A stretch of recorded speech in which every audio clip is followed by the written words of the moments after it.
चींटी का स्कूल। बहुत समय पहले की बात है।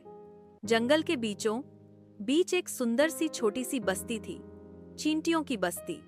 वहां हजारों चींटियां मिल झुलकर रहती थीं। उनमें अनुशासन, मेहनत और एकता की भावना कूट कूट कर भरी हुई थी। लेकिन एक समस्या थी।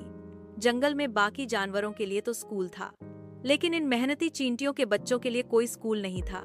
हर रोज चींटी माता पिता अपने बच्चों से कहते, मेहनत करो, काम सीखो, पर बच्चों को लगता कि सिर्फ काम करना ही जिंदगी नहीं है।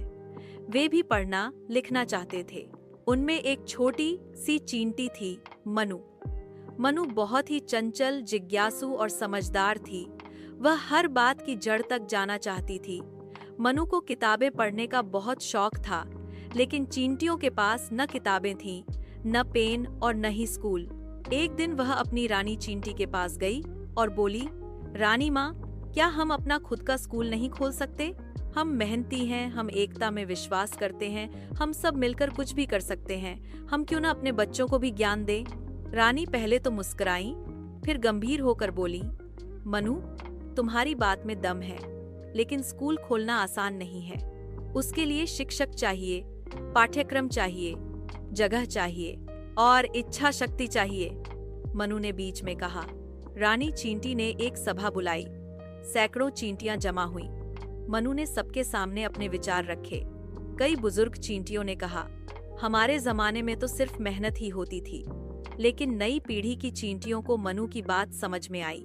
आखिरकार रानी चींटी ने घोषणा की, हम अपनी बस्ती में पहली बार चींटियों का स्कूल खोलेंगे। इसका नाम होगा परिश्रम विद्या मंदिर। स्कूल खोलने की तैयारियां शुरू हुईं। एक पुराने पेड़ के नीचे कुछ पत्तों को जोड़कर एक कक्षा बनाई गई।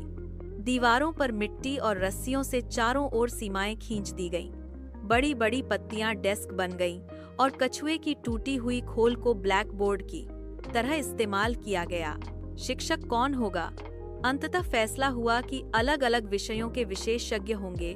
बुद्धिमती चींटी गणित पढ़ाएगी, गुंजन दादी इतिहास और परंपराएं, पंखुड़ी बहन विज्ञान और प्रकृति, रंगू अंकल कला और संगीत। पहले दिन ही 500 नन्ही चींटियां स्कूल में पहुंची। चमचमाते पत्तों पर बैठे, कान लगाए, आंखों में चमक लिए। प्रार्थना हुई, फिर सभी कक्षाएं शुरू हुईं। सबसे मजेदार कक्षा थी मनु की। वहां बच्चे सवाल पूछने की कला सीखते थे। पानी नीचे क्यों बहता है? हम इतनी छोटी क्यों हैं? मकड़ी का जाला इतना मजबूत कैसे होता है? शिक्षक उत्तर देते, और अगर नहीं पता होता तो वे कहते, आओ साथ में खोजें। एक दिन बारिश हुई और पत्तों की छत बह गई। बच्चों की किताबें जो सूखी पत्तियों पर लिखी थीं, गल गईं। कई बच्चों ने स्कूल आना बंद कर दिया। मनु अपने दोस्तों के साथ मिलकर काम में लग गई। उन्होंने मधुमक्खियों से मोम मांगा, जिससे नई छत बनाई गई। सूखी घास से अलमारियां बनी और दीमकों से सुरक्षित पत्तों की पुस्तकें तैयार की गईं। धीरे धीरे पूरे जंगल में खबर फैल गई कि चींटियों का स्कूल जंगल का सबसे मेहनती और अनुशासित स्कूल है। कुछ वर्षों बाद मनु बड़ी हो गई और अब वो जंगल के सभी जानवरों के लिए शिक्षा योजना बनाती थी। चींटी स्कूल मॉडल पूरे जंगल में अपनाया जाने लगा। रानी चींटी ने मनु को ज्ञान गौरव पदक से सम्मानित किया। सीख, शिक्षा का अधिकार सभी को है, चाहे वह कोई भी जीव क्यों न हो।